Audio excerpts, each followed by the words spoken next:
Sony's flagship MMORPG Everquest was released in March 1999, one of the most long-running MMOs of all time, and was criticized for being highly addictive, referred to as Evercrack. It had many spin-off games such as EverQuest 2, Champions of Norath, Champions Return to Arms, EverQuest Online Adventures, and Legends of Norath, the card game.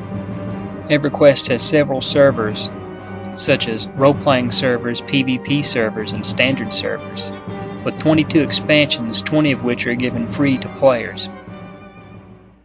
After choosing a server, you'll be required to create a character, which I've done here ahead of time, just to kind of demonstrate what all can be done. There are 16 different races in EverQuest, ranging from small, medium, and large body types, each having their own skills and abilities intrinsic to those of their sizes. There are also 16 classes in the game, each with their different roles, skills, and abilities that you can use throughout the game. Some are hybrid classes, such as the Shadow Knight, which is a mixture between a warrior and a necromancer. I made a necromancer for the purpose of this video. Let's have us a look. Upon creating a character, finishing, or leaving the tutorial, you'll arrive in a city called Crescent Reach. This was made to be friendly to all players, regardless of the character's race, class, or alignment. It is the game's true starting area. There are trainers, merchants of all types, and quests in this city.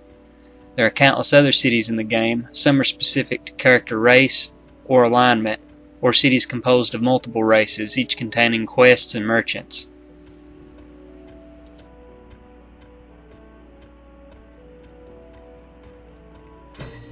The Plane of Knowledge is one of several planes that you can access in EverQuest. This is the central hub where players from across the server can meet and do different things such as plan raids, find groups, trade, buy from merchants, train, work on trade skills and craft, and obtain quests. You can also find teleporters to many of the other main areas in the game from here. This will make it easier to traverse the world of Norath pretty expediently. Before the Planes of Power expansion and the Planes of Knowledge, it was a lot harder to get around the game. Almost impossible sometimes. There's a guild hall that contains guild banks, meeting halls, teleportation to player housing, and many other fine accoutrements for guild players. Spirit shrouds can also be found here. I find this to be one of the unique and fun aspects of the game. You can play as enemy monsters, each with specific skills. You can raise your ability to become more powerful monsters as well.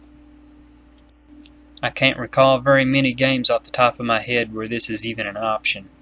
It just adds an extra dimension to the combat and something on the side that you can do opposed to just leveling up your trade skills. EverQuest combat follows a more traditional style. It isn't very flashy like a ton of other modern MMOs. Each class has a specific role to fill in group combat, but they fight in certain ways. Some do AoE spell attacks. Some are meant to tank and pull aggro from enemies. I'm playing as a necromancer. He debilitates enemies, strengthens himself and his allies, and his pet. In the process, he leeches health from his opponents. Be sure to review all the classes and races to determine which would best suit you. There's hybrid classes, and then there's core classes as I call them. You'll have warrior classes, you'll have different melee classes, ranged classes, spellcasters, support. It all depends on what you want to play. You'll discover that not all classes can go it alone in combat. Some other classes are needed to help support a specific class, like clerics. They lack very little in offensive capability. Instead, they rely on a team to get that done, and then they support the team in turn.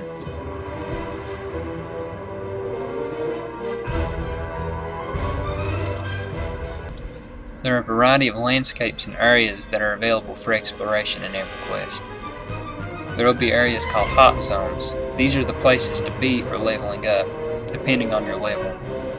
You'll be taken across multiple areas for quests and other tasks. There are grasslands, forests, mountains, snowy areas, volcanoes, you name it. You can even go to Lukeland, which is the moon in Everquest. In addition to that, there are many other planes of existence. These are called the planes of power, like the planes of war, the plane of fear, the plane of tranquility, the plane of hate.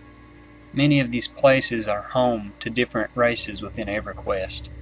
There are many more other exotic locations that I've left out of this summary of the game that you will discover once you play.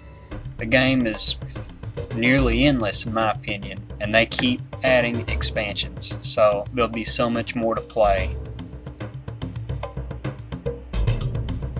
The inventory is pretty straightforward, self-contained into one window unless you go into opening up your backpacks. Many slots for gear, really simple. No game is complete without achievements, accolades, and goals to reach. Everquest is no exception. There is a long list of achievements on Everquest. There's nearly one for every single expansion, and then just in general, there's achievements to accomplish. This gives you something to do, and you're also rewarded for these achievements as well. So if you find yourself needing a break from just combat or exploring, this will give you something to do. Every character has a list of skills. These are determined by your race and class. Combat skills are on this list, such as kick, bash, dual wield, double attack, triple attack, and so on. There are also spellcasting skills like divination and channeling. Trade skills can also be found on this list. Language skills are used on role-playing servers. If you aren't trained in a specific language for a specific race, don't expect to understand that race. There are other miscellaneous skills that you can use in the game, such as swimming, so you can travel faster in water. Some races have a better swimming ability just because of what race they are, like Ixar, the Froglock. And there's also skills like alcohol tolerance, which are really only ever used in quests, but you'll find that you need these from time to time.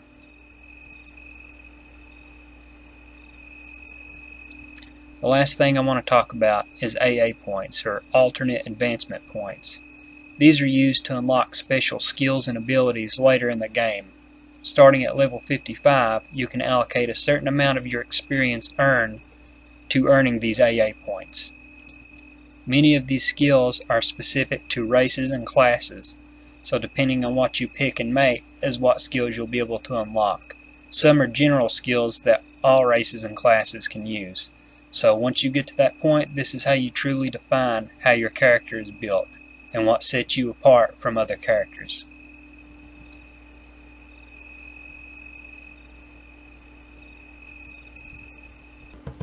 Why you should play it. Variety. Many different classes and races to choose from, places to go. Small but friendly community. They've been around a while, they know what they're doing. Listen to them. A long list of content, 22 expansions, you'll never run out of things to do. Plenty of achievements and rewards to keep you busy when you're not adventuring. Player housing to display all your trophies and to spend your leisure time, and trade skills to do the same. Between AA points, skills, and equipment, character customization is virtually endless. Thanks, Bubbies. Be sure to like and subscribe if you enjoyed it. Stay tuned for the next episode of Why You Should Play It.